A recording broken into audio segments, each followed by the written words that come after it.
Desperate times call for desperate measures, they say. Cricketer-turned-politician Imran Khan is known to be a jihadi sympathizer. Now, faced with a rather close contest, he is taking the help of terrorists in Pakistan elections. Let's tell you how. The US-designated terror group Tehreek-e-Insaf has openly come out in support of Imran Khan's Pakistan Tehreek-e-Insaf. Maulana Fazlur Rahman Khalil, the founder of Harkatul-Mujahideen with links to Al-Qaeda, has announced support for Imran Khan in the upcoming elections. Now, on the face of it, it's because Imran Khan has promised to create an Islamic welfare state.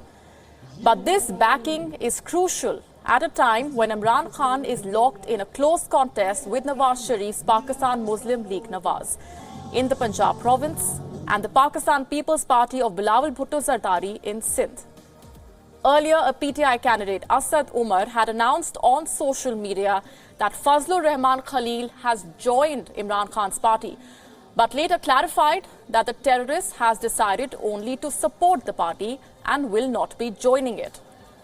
Important to point out here, the United States government had placed Khalil on a list of specially designated global terrorists in 2014.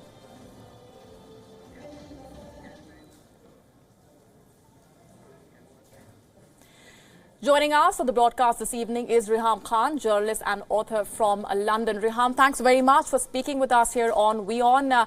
Let me begin by asking you, Imran was known to back jihadi groups and now a terror outfit is openly backing him. What do you make of this support that he is getting, this bonhomie between him and the terror outfit? Thank you. I'm not at all surprised, and I don't think that anyone in Pakistan is surprised at Imran's link and tilt towards, as you said in your intro, desperate times call for desperate measures, and Imran is a very desperate man for becoming the Prime Minister. But of course, yesterday, when the news appeared on social media, it received a lot of criticism from, and rightly so, from every side of every political party, every analyst that I could think of. There was a huge backlash to this announcement, and I think it's not that they have offered their support. In fact, the Pakistan Tehreek-e-Insaf in Karachi particularly have been literally pleading for this kind of support, and they have been wanting these coalition partners without whom they cannot really appeal to the right-wing vote. And it's not even the right-wing vote, because you see, I think it's a bit disturbing to sort of say it's right-wing, because traditionally, of course, the Pakistan Muslim League Noon was seen as a right-wing party, and there's a difference between being right-wing and being an extremist. So there are lots of people who might be practicing observant Muslim families who choose to vote for a political party that has a more or less a religious tilt or a religious slant, and opt not to vote for a liberal left, the Pakistan People's Party, which is not looking very liberal at times through our history, but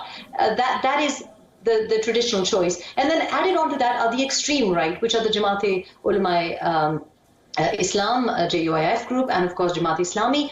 But this new wave of extremists, people with militant tags, very, very blatant personalities, have actually been, there has been a push to mainstream these characters into politics and to bring them into parliament. And I think that Imran has no choice but to link up with them, because that's what, he does what he's told to do. And this is the concern with Imran. It's not so much that he's a Talibanist or a Taliban apologist. It's just that he will do whatever he is told to do and whatever he thinks or believes will get him into power. Also, your comment about that there's a close contest between Imran and Nawaz Sharif's party, that's not the case. Actually, there is no close contest to Nawaz Sharif in Punjab, despite all the measures that have been taken, despite all the political workers who've been arrested. Actually, there's growing support for Nawaz Sharif. In fact, in the last 5 years, I have never seen so much support and respect for Nawaz Sharif. Even people who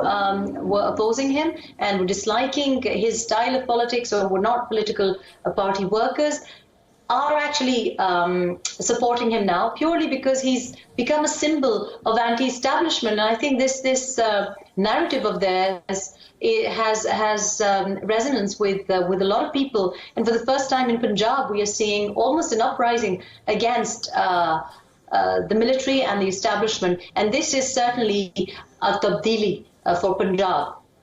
Let me just take a cue from what you just said, Reham. There is also a growing perception that the Pakistan Army and jihadi groups are essentially acting as one to try and ensure that Imran Khan wins. How do you read that? I don't think it's so much that Imran Khan wins. It's more that Nawaz Sharif should not win. And I think that I'm not sure who's been doing the planning. And so far, I mean, who am I? The planning has actually worked brilliantly because there is nobody left in the race. There's been a lot of measures taken to bully and to threaten people and to break people away from the Pakistan Muslim League Noon, Nawaz Sharif's party. But what I think that they've missed on simple mathematics, for example, today, if you look at some of the numbers, the whole point of bringing in these extremist parties or extreme right-wing parties is to break Nawaz Sharif's vote. But what we're looking at is actually a lot of people from Pakistan Tehreek-e-Insaf, Imran's party, are actually going towards these parties. For example, the TLYP, a lot of people have moved into them, and even when the vote is counted, you'll find that the vote is going to be divided, but will be divided so that Pakistan Tehreek-e-Insaf is going to be negatively affected, not PMLN. So actually the maths, I'm not sure how they've done the maths, but when the vote is going to be taken away, it's actually going to be taken away by these religious parties from PTI and not from PMLN. So it's not actually working as a brilliant plan. Today also one of the biggest advancements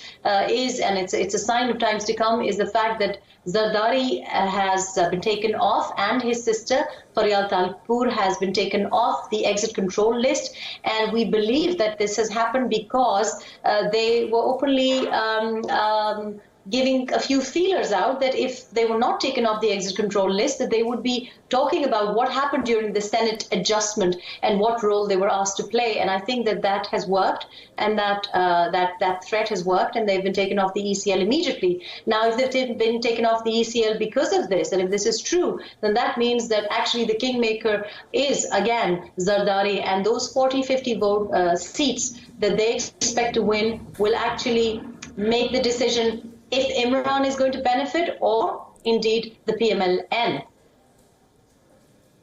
Reham, Imran Khan is claiming that he is in position to defeat the PPP in Sindh. Is that an empty boast according to you? I'm not sure again. I mean, I wouldn't really pay much attention to what Imran says in speeches, because I mean, he's known to get his numbers completely wrong. He's known to say things and forget. Completely empty boast, because I mean there is no presence of. This is why they need all of these, as you mentioned, the clerics that they've had them joining last night. That is why they need them. There is no presence of Sindh. And one of the biggest concerns that I had during my time at Banigala was the fact that there was genuine demand from people in Sindh and in Karachi for Imran to make his appearances and his presence felt in Karachi. There was room to play back then. At the moment, actually, the MQM, whichever format you may think it is, it might be sort of, looking very, you might be looking at a lot of factions or divisions of the MQM, but actually Altaf Hussain has still managed to retain the popular vote, and Sindh is certainly again a Zardari and a feudal stronghold, and I do not think that Pakistan Tehreek-e-Insaf have a chance at the moment unless there is some sort of backing which wouldn't be a free or fair run of the election. So yes, it's a completely empty boast. It's way off the mark. And Imran Khan has also been questioning the record of the PMLN and the PPP. In Sukur the other day, he spoke of how people are not yet getting clean drinking water in these areas. Let's speak a little bit about how his own record has been in Khyber Pakhtunkhwa, where his party is in power. Well, you see, as I've said in the book as well, that the differences between me and Imran were never personal. The differences between me and Imran were very simply that I would, and because today it's Nelson Mandela's birthday, and I would, 100 years if he had been alive, and he's left such a legacy that he's remembered with reverence and respect. And the fact that he put up with 27 years in a very small cell to stand up for what he believed in. This is why he has become such a huge historical figure. And that's what I would say to Imran. I would say that, you know, it isn't important whether you become the prime minister. What is important is that people should remember you. You should leave a legacy. And you can do that by giving clean drinking water in Peshawar. So Peshawar is a piped city. And I remember going over and over again with lots of people like myself who would come and plead with him to say, well, if you can't do a lot of other good stuff in the given time, you could at least give one city clean drinking water. And there is no clean drinking water in Peshawar. There is no drinking water in the oil gas rich area of Garak. And so across Khyber Pakhtunkhwa, there is no drinking water, clean or otherwise. So I think it's rather rich and certainly completely hypocritical of him to say so, because people like myself have been pleading for ages. In fact, Raham Khan Foundation is working for child rights. It's not my job to give people clean drinking water, but when I go to places, they ask me. And they ask me in places like Khanpur, which is actually their stronghold, PTI stronghold, and they, I know, have had developmental budgets for providing water next to Khanpur Dam within a 1 kilometer radius, and they have not been able to do that. And why is that? So I think it's that people should really sort of look inwards and have some sort of introspection before they go. And of course, this is political rhetoric and this is election sloganeering, and they're all saying the same thing, but actually no one has delivered as far as water is concerned. How significant, according to you, is the fact that Imran Khan himself is facing summons in the government helicopter misuse case? I think that this is probably, compared to all the things that I've seen in Banigala, perhaps, lesser of all of the evils there. But of course, I mean, because you criticize other people for using government resources, because you criticize other people for using government protocol, and he has been on record for calling Maryam Nawaz Sharif a princess because she has been given security to arrive at a Panama hearing. And of course, you can understand why they would need security, because they're not even safe in London, where their private residences, people are kicking in the doors, and there is law and order in London, but they still get away with it. So what argument or justification does Imran have for using government resources when he's not a member of the Khyber Pakhtunkhwa government? Then it means actually he's no better than anyone else. He is as comfortable with using government protocol and government security and luxury lifestyles like he insinuates that the Bhuttos do or the Sharifs do. So there is no, I mean, he is status quo. He's not anti-status quo. And you look at the party now, actually, if you look at the people contesting in these elections from Pakistan Tehreek-e-Insaf, it's laughable, because, I mean, this is going to be new Pakistan, Naya Pakistan, with 80-year-old, 90-year-old people, the same faces that we saw with Zulfikar Ali Bhutto, then they were recycled under Zia, then we saw them again in Junaid. These are the same few families, these are the same electables, for want of a better word, and he's just using them. So where is the moral high ground gone? Right, and you're saying that he is himself the status quo, but there is no denying, Rehan, that Imran has managed to challenge the status quo. He has used the same elements that were available to Nawaz Sharif in the past to try and turn the tide in his favor. I'm not sure what people mean by saying that. What tide has he turned? I mean, if I voted for him, or Pakistan Tehreek-e-Insaf supporters and voters voted for him, that he would clear corruption. Did he clear corruption from Khyber Pakhtunkhwa? If you just pick up my book, there are just several examples. And of course, General Hamid, the Ehtisab Commission, the provincial National Accountability Cell, which was set up by PTI, had huge reservations, and then he had to resign in protest. Similarly, Shakil Afridi had to resign from, Shakil Durrani had to resign from the PEDO institution that they changed, the Pakistan Tehreek-e-Insaf changed, renamed it, and everyone has protested and left because of allegations of corruption, misappropriation of funds, and the way the contracts have been given. They had reservations on this. Tasneem Noorani has complained about this. He's complained about the way even the intra-party elections were carried out. And these are people who are from within the party who have made these complaints. So, you know, it's rich coming from him saying that everyone else is corrupt when he is supporting corrupt people. It's fine for them to say, oh, they've not really joined, they're just supporting us, because there's been a backlash. Now that there's been a backlash over the joining of one individual, they did the same when they had a gang rapist join in. And when there was a backlash on social media, they immediately retracted the statement and said, oh, no, we've changed our mind. But, you know, it's not the case. There's so many people who joined in.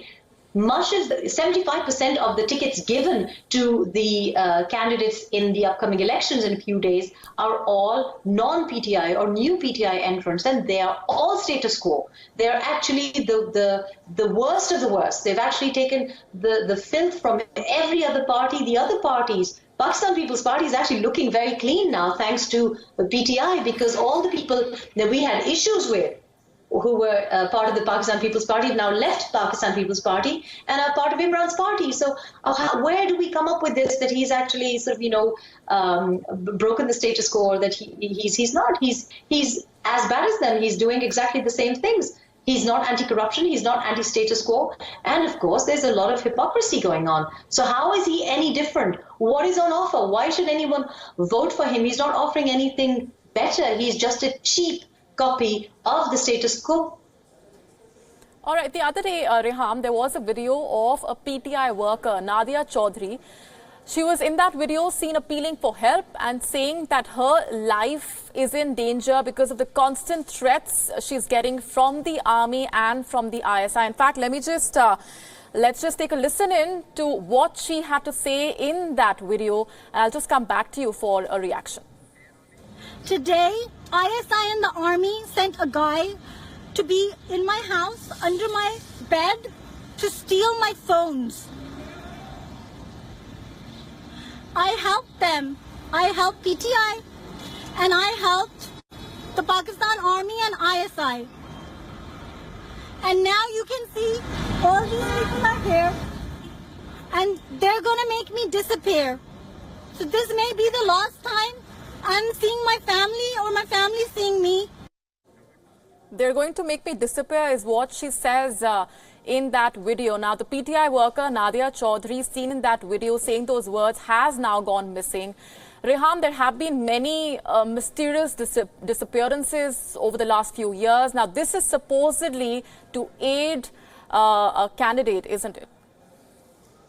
Well, I mean, this one actually, I know the girl personally, and just a week ago, before this video came surfaced, my lawyer contacted me and said there is a client from the PTI. She's very desperate, and would you mind if I took her case on as well as yours? And I said, well, of course, I mean, you're free to choose your clients, and I don't have a problem with.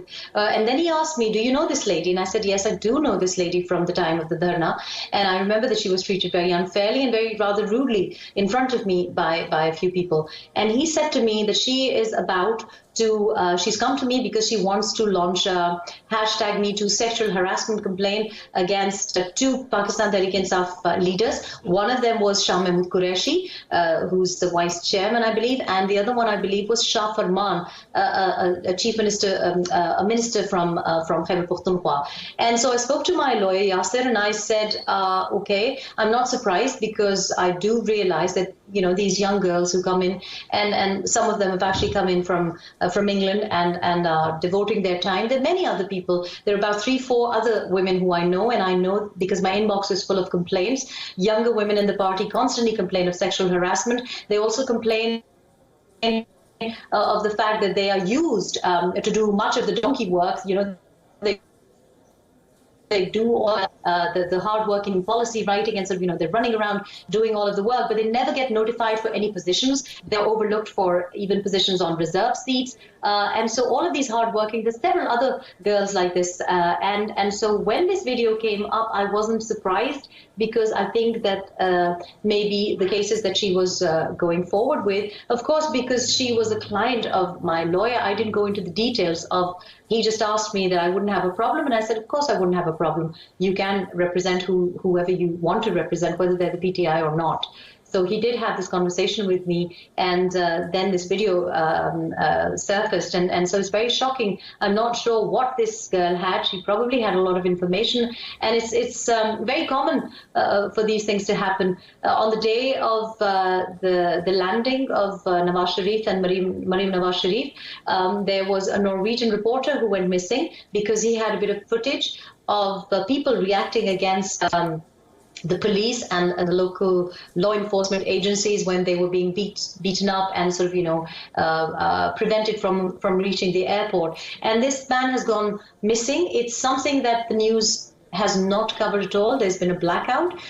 In Pakistan, there are certain things and certain words that you're not allowed to touch. And I've tweeted this article. I couldn't really read it because it was in Norwegian, but I understood that there's a Norwegian reporter that went missing, and there's no knowledge of what's happened, who's got him, and we have no idea how to chase this up either.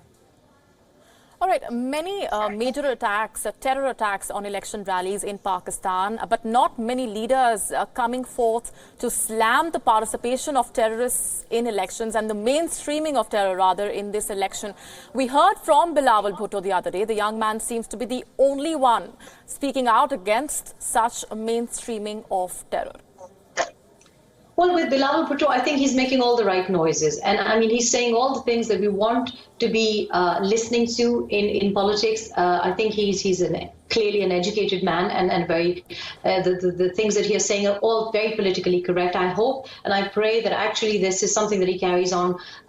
You never know with politics, and I think a lot of Pakistan People's Party supporters that I speak to are really appreciating. Even other people who are not Pakistan People's Party, they're all, it's very hard to find fault with what this young man is saying. The gestures that he's making towards other parties are very, very honorable. They are in line with our Pakistani customs and traditions. They're certainly revive the memory of Mohtarma Benazir Bhutto Shaheed. We've grown up with her example. So there's certainly things which seem to be he seems to be carving out a niche for himself, which is being appreciated. But he's been literally under house arrest. He was not allowed to to go by air from Lahore airport at the same time when Imran's aircraft was allowed to take off. Bilawal made the journey by road all the way to the Bilawal house to offer condolences. And then once he was in KP, he was literally under house arrest. He was not allowed to emerge from the house because of high security risk. But at the same time, Imran was doing the jalsas back-to-back in and around KP. So, of course, people are noticing these things that similar to 2013, the Pakistan People's Party and the Awami National Party are being targeted, and there's pre-poll rigging where they're not allowed to even hold corner meetings. Very similar to 2013. The only difference this time is that many other people are also being targeted. And, of course, PMLN, the biggest party in Pakistan, has been targeted as well. And they're being targeted in their hometown of Lahore. They are not allowed to put on banners and posters. The roads in Lahore seem to suggest that Imran is already in power because the government machinery is being used. The community vehicles like the police vehicles and the council, the local council trucks are being used to pull down PMLN banners and to put up flags of the Pakistan Tehreek-e-Insaf. So these are all signs and evidence of a lot of support. And I'm not sure who. Obviously, this is why people are pointing fingers at the establishment. If the establishment is not involved in backing Imran, then they should come out with it and make a categorical statement stating that we have nothing to do with it, and make it easier, or at least give a level playing field. At the moment, it's not a level playing field for any other party other than PTI.